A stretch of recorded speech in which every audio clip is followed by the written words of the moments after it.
আল্লাহর কসম লাগে ভাই, ভিডিওটা দেখে যান। ডিভোর্সি মেয়েদের কোনো সুখ নেই।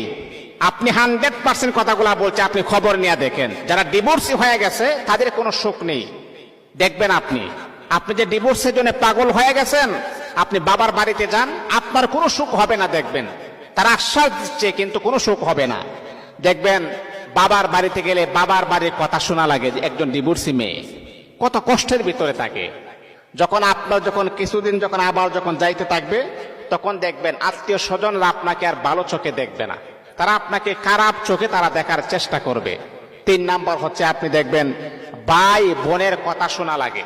আপনি চলে আসছেন, এক সময় দেখবেন আপনার ভাই আপনার বোন আপনাকে এমন ভাবে কষ্ট দিয়ে কথা বলবে, আপনি কোথায় যাবেন, কার কাছে আপনি যাবেন। আর যদি আপনার পাশে যদি আপনার স্বামী থাকে, আল্লাহর কসম তারা যখন আপনার সাথে কোনো কথা বলবে হিমশিম খাবে যে আমি যে তার সাথে